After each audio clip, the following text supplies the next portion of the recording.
Vous pensez que la contrefaçon est une invention moderne? Détrompez-vous. Bien avant les fausses montres, les sacs de luxe copiés, ou bien encore les faux médicaments, il y avait les pièces. De l'Antiquité à nos jours, la fausse monnaie a toujours accompagné le commerce et trahi la confiance. Aujourd'hui, dans Grantich Relate, je vous raconte une histoire fascinante, celle de la lutte éternelle entre les faussaires et l'ordre établi.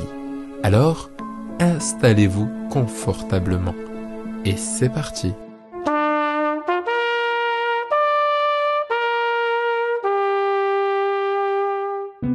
Grand Teacher relate les histoires de la finance. Retour en moins 700. Le commerce s'intensifie. Les premières monnaies en argent circulent, mais rapidement des pièces douteuses font leur apparition. Comment tremper? C'est simple. On vide le centre de la pièce, on le remplit de cuivre bon marché, puis on recouvre le tout d'une fine couche d'argent. Résultat, à l'œil nu, impossible de faire la différence. La chouette d'Athènes, symbole de sérieux et de prospérité, devient l'emblème de la triche. Les faux monnayeurs sont nés. Et avec eux, le besoin d'une justice implacable. De la monnaie à l'époque médiévale, ce n'était pas un simple délit, c'était une insulte au roi, une trahison, et les sanctions étaient à la hauteur de l'outrage.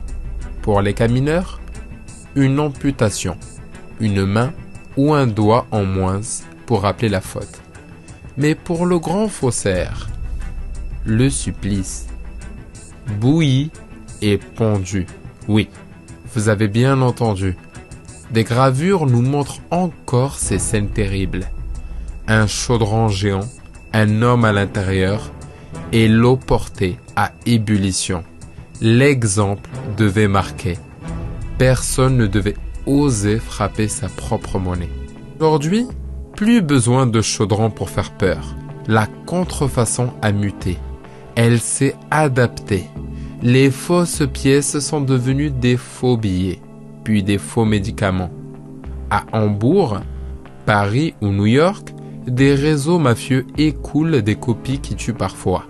La mondialisation a offert non seulement aux offerts un terrain de jeu infini, mais désormais, ce ne sont plus les États qui luttent, mais les marques aussi. Elles dépensent des milliards pour traquer les copies et protéger leur logo. Conclusion, pour finir ce podcast, de la chouette d'Athènes aux médicaments contrefaits, l'histoire de la fausse monnaie est celle d'une guerre sans fin.